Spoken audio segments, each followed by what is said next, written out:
SIR पर छिड़े सियासी घमासान के बीच राजस्थान की राजधानी जयपुर का एक वीडियो सामने आया है। इस वीडियो में जोटवाड़ा इलाके के कुछ लोग एक महिला बीएलओ से बहस करते हुए नजर आ रहे हैं। महिला बीएलओ पर गंभीर आरोप लगा रहे हैं और जिस तरीके का आरोप लगा रहे हैं उसके बाद जो महिला बीएलओ है वो कोई जवाब नहीं दे पा रही हैं और चुप्पी साधे हुई हैं। बहरहाल इस वीडियो को लेकर अब सियासी बहस भी शुरू हो गई है। एसआईआर को लेकर एक नए सिरे से सवाल उठने शुरू हो गए हैं। इस वीडियो में जो दो युवक नजर आ रहे हैं उनमें एक आसिफ हैं और दूसरे का नाम जावेद है। यही लोग महिला बीएलओ से बातचीत कर रहे हैं। बहस जो हो रही है हम खुद उनसे जानते हैं कि आखिरकार क्या कुछ हुआ था, वो क्यों वहां पर गए और क्यों बहस हो रही थी। बताइए आसिफ साहब। सर, ये हमारे पास 3-4 दिन से लगातार शिकायतें आ रही थी कि लोग आ रहे थे कि भाई साहब हमारा कोई कह रहा था हमारा फॉर्म नहीं दे रहे हैं, कोई कह रहा था जी हमें शिफ्टिंग में डाल दिया गया है, हमारा मकान कहीं और शिफ्टिंग में डाल दिया है, कोई कह रहे थे जी हमारा नाम काट दिया गया है। तो उनके पास सर 2-3 बार गए, लेकिन उनका बिहेवियर ठीक नहीं था, उनका बोलने का तरीका बिल्कुल ठीक नहीं था। जी मैंने तो नाम काट दिए, जी ये किराएदार थे। तो सर क्या किराएदार थे तो क्या उनको वोट देने का अधिकार नहीं है? अब सर ये लगातार हम भी ये जो एसआईआर जो चल रहा है, ये मुद्दा जब से बिहार में हुआ था उसमें सर राहुल गांधी जी के वीडियो वगैरह, अशोक गहलोत जी के, इनके हम लगातार सोशल मीडिया के थ्रू देख रहे हैं। तो सर उससे हमें भी नॉलेज हुआ। फिर हम मैडम के पास गए, मैडम के पास जाके बात की तो 2-3 दिन तो उन्होंने हमें सर यही दिया आश्वासन कि अभी मुझे मिल नहीं रहा है फॉर्म, मेरे पास लिस्टें नहीं है, ये नहीं है, वो नहीं है, करेंगे।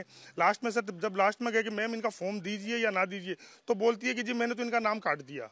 मैम किस लिए आपने इनका नाम काटा? जब उनसे पूछा तो बोल रही है जी ये फॉर्म लेने नहीं आए। तो हमने भी उनसे सवाल किया, मैम अगर फॉर्म लेने नहीं आए तो गवर्नमेंट की गाइडलाइन है 4 नवंबर से 4 दिसंबर तक की, तो आपने तो ये इनको 10 दिसंबर 11 नवंबर को इनके नाम आपने कैसे काट दिए? किस बेस पे आपने नाम काटे? तो सर उनके पास कोई जवाब नहीं मिला। बोले जी मैंने तो काट दिए हैं, अब इसका कुछ नहीं हो सकता। ये जब नेक्स्ट सेकेंड फेज में फरवरी में जब भी नए नाम जुड़ने की प्रक्रिया होगी तब आप इसको जुड़वा सकते हो।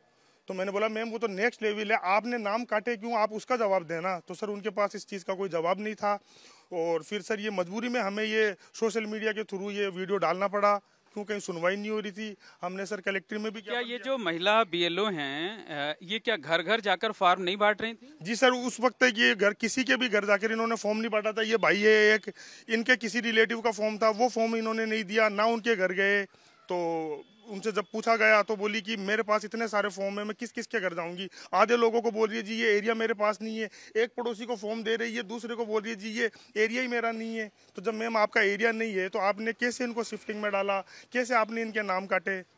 तो सर आपका क्या आरोप है कि भेदभाव किया जा रहा है फॉर्म देने में, नाम जोड़ने में, नाम काटने में, जो है वो जातिगत आधार पर? बिल्कुल सर, जातिगत आधार पर एससी, एसटी और माइनॉरिटी, सिर्फ इन 3 कास्टों के वोट काटे जा रहे हैं। सिर्फ इन 3 कास्टों के लोगों को परेशान किया जा रहा है और अदर के सर सबके घर जा रहे हैं, उनके घर बैठ के उनका खुद फॉर्म भर रहे हैं बीएलओ। और इन लोगों को फॉर्म भरना दूर की बात है, फॉर्म दे नहीं रहे हैं। उसमें क्या सर मैटर बनना है, क्या नहीं बनना, लोगों को नहीं बता रहे हैं। हम खुद यहाँ सर 20 दिन से बैठ के लोगों के फॉर्म भर रहे हैं। हम खुद ने अपनी एक छोटी मोटी टीम बनाई है, उसमें हम खुद फॉर्म भर रहे हैं, लोगों को बता रहे हैं, जागरूक कर रहे हैं। लेकिन उन बीएलओ ने सर बोले ये मेरा काम नहीं है, मेरा काम है आपको फॉर्म देना। अब आप क्या करते हैं, क्या नहीं करते, कैसे भरते हैं, ये आप जाने, आपका काम जाने। मतलब आपका बड़ा गंभीर आरोप है। आप कह रहे हैं कि जो बाकी वोटर्स हैं उनके घर तो ये महिला बीएलओ जा रही थी, फॉर्म दे रही थी, लेकिन जो एससी, एसटी और माइनॉरिटीज के वोटर हैं उनके घर नहीं जा रही थी। और जब लोग फॉर्म लेने आ रहे हैं तो उनको फॉर्म भी नहीं दिया जा रहा है। फॉर्म नहीं दिया जा रहा था सर, बिल्कुल फॉर्म नहीं दिया जा रहा था और बोल रहे थे जी नाम काट दिया, आप फॉर्म लेने नहीं आए। जबकि सर गवर्नमेंट की गाइडलाइन है कि बीएलओ को 1, 2 नहीं 3 बार बल्कि वोटर के घर जाना है और फॉर्म देना। एक बार नहीं मिलता है, दोबारा जाए, तीसरी बार जाए। लेकिन ये किसी के भी घर, सिंगल घर में एक बार भी नहीं गए उस वीडियो से पहले। अब वीडियो बनाने के बाद में ये जरूर फील्ड में इन्होंने थोड़ा बहुत काम किया है। जावेद साहब, आप भी जब वो वीडियो बन रहा था तो वहां पर थे। ये बताइए कि आखिरकार ऐसी कौन सी नौबत आई जिसकी वजह से आप लोगों को वीडियो बनाने के लिए मजबूर होना पड़ा? सर वो क्या हुआ कि जैसे जो भी लोग जा रहे थे वहाँ पे, उन्हें वो साफ मना कर रही थी कि यहाँ क्यों आए हो आप। वो हमारे पास आए, बोले कि हमारे साथ चलो। जैसे भाई अब्बास खान ये गए, हम गए वहाँ, तो हमें भी यही बात बोली कि यहाँ क्यों आए हो, जब आपके फार्म है तो आप ही तो दोगे ना फार्म। अब वो ये चीज़ बोल रहे हैं कि भाई तुम हमारे पास मत आओ। मतलब आपका ये आरोप है कि जो महिला बीएलओ थी जिनका वीडियो आपने बनाया, एक तो वो वोटरों के घर नहीं गई, जब आप लोग जो है उनके पास गए कि फार्म हमको यहीं दे दो, हम भर के आपको दे देंगे, तो फार्म भी देने को तैयार नहीं थे? नहीं दे रहे फार्म, है ही नहीं। बोले मेरे पास फार्म नहीं है, आप वहाँ पंचायत समिति जाओ, आप दूसरे BLO के पास जाओ। मैंने नाम काट दिया। नहीं, मेरे पास ये फार्म ही नहीं है। कई ऐसे आते हैं कि उन्हें कहते हैं कि भाई कि मैंने नाम काट दिया, आप आए क्यों नहीं। अब कोई गरीब लोग है, वो बेचारा टैक्सी चलाते हैं, रिक्शा चलाते हैं, वो टाइम निकाल के आते हैं, उन्हें कहते तुम इतनी लेट क्यों आए हो, मैंने नाम ही काट दिया। तो उनका क्या हक है नाम काटने का? क्या सबके साथ ये किया जा रहा है या कुछ खास तबके के लोगों के साथ? खास ये है कि रघुनाथपुरी के जो मुस्लिम लोग हैं उनके साथ, सबके साथ ये चीज हो रही है। बाकी लोगों को दिया जा रहा है? बाकी लोगों को दिया जा रहा है, बिल्कुल। अच्छा, एक आरोप आप और जो वीडियो है उसमें लगा रहे हैं कि आपने मार्किंग कर दी है, मार्किंग कर दी है। ये मार्किंग क्या है, किस चीज की है, क्या कह रही थी वो मार्किंग को लेकर? सर उन्होंने ये कहा कि ये 10 दिन में मेरे पास फॉर्म लेने नहीं आए, तो मैंने मैपिंग करके वो टंग ऑफ शरीफ था, वो मार्किंग वो निकला, लेकिन उन्होंने बोला मैंने ये मैपिंग करके इसको शिफ्टिंग में डाल दिया है। तो मैंने उनसे सवाल किया, मैम जब ये आदमी उसी घर में रह रहा है तो आपने इनको क्यों शिफ्ट किया? तो उन्होंने कहती है जी ये मेरे पास नहीं आए, तो मैंने सोचा शायद किराएदार होंगे, तो मैंने इनको शिफ्टिंग में डाल दिया। तो मैंने पूछा मैम आपके सोचने से तो कुछ नहीं होता ना, कि आपने कैसे सोचा ये किराएदार है? तो बोले जी आप 10 दिन नहीं आए, तो मैंने तो इनको मैपिंग करके और शिफ्टिंग में डाल दिया। फिर उनके सुपरवाइजर को बुलाया गया सर, उनसे बात की, उन्होंने बोला सर ये तो मैपिंग तो हो नहीं पाएगा, आप इसको देख लीजिए, भर के फॉर्म जमा करा दीजिए। तो बोला सर ये फॉर्म क्यों नहीं दे रहे हैं? तो बोला सर फॉर्म आपको कल मिल जाएगा। सर उस बात को भी आज 3 दिन हो गए, कोई फॉर्म नहीं मिला है। वो बोल रहे हैं जी मेरे पास फॉर्म नहीं है, मैंने तो उसको मैपिंग करके आगे शिफ्टिंग में डाल दिया है। तो वीडियो में नजर आ रहे आसिफ और जावेद ने अपनी बात बताई। कुछ और लोग हैं जिनकी यही शिकायत है कि हम उस महिला BLO के पास गए और उन्होंने फॉर्म देने से मना करे। क्या नाम है आपका, कब गए थे आप और क्या कहा उन्होंने? मेरा नाम मोहम्मद अब्बास है, मैं वार्ड 19 का स्थानीय निवासी हूँ। यहाँ पर कुछ 4-5 दिन से बराबर मिथिलेश सविता जी की मेरे पास शिकायत आ रही थी कि मिथिलेश सविता जी ना तो फॉर्म दे रही हैं, ना फॉर्म को जमा कर रही हैं। तो उस वजह से फिर मैं वहाँ उनसे विजिट की, मैंने मिथिलेश सविता जी से मैंने बात की कि मैम आप इनका फॉर्म क्यों नहीं दे रहे?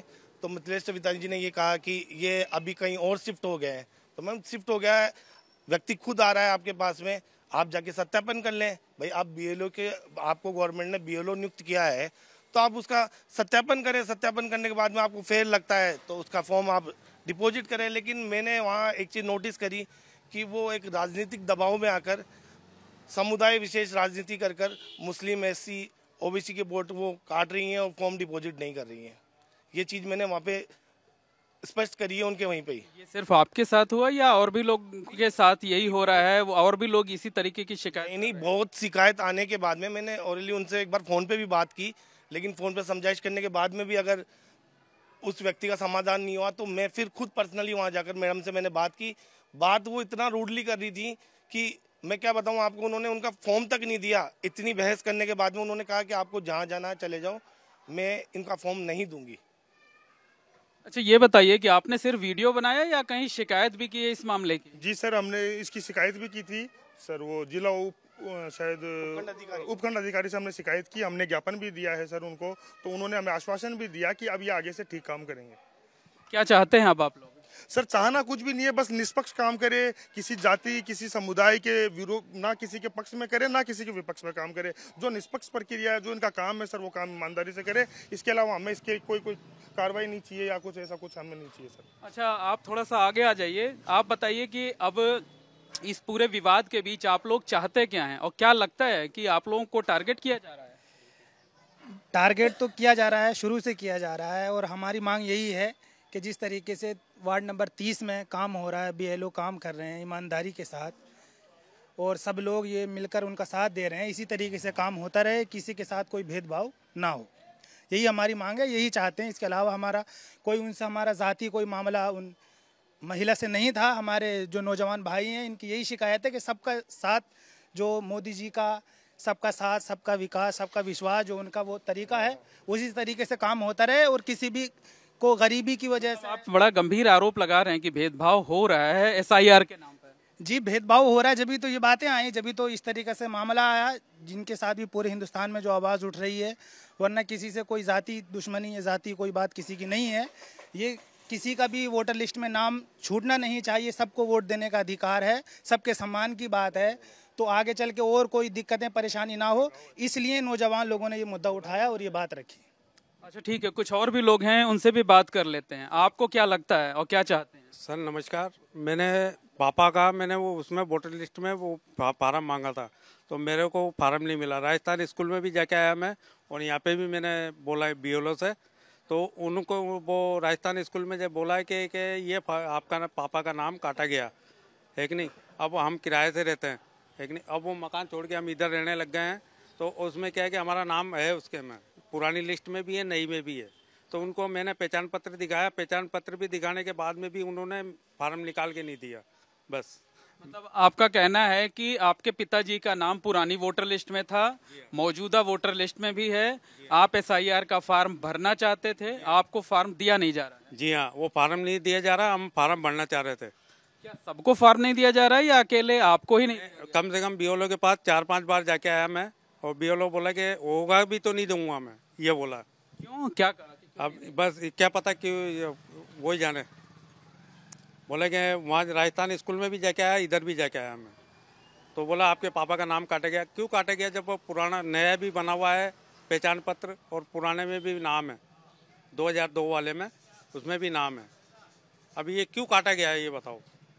तो जयपुर के झोटवाड़ा इलाके के जो लोग हैं, खासकर मुस्लिम समुदाय के जो लोग हैं, वो बड़ा गंभीर आरोप लगा रहे हैं। उनका कहना है कि जो महिला BLO हैं वो जाति के आधार पर, धर्म के आधार पर भेदभाव कर रही हैं। एक समुदाय विशेष के लोगों को फार्म नहीं दिया जा रहा है, ना ही BLO उनके घर जा रहे हैं, और जब लोग उनके पास फार्म मांगने के लिए जाते हैं तो वो कोई बहानेबाजी कर देती हैं या साफ तौर पर मना कर देती हैं कि वो उन्हें फार्म नहीं देंगे।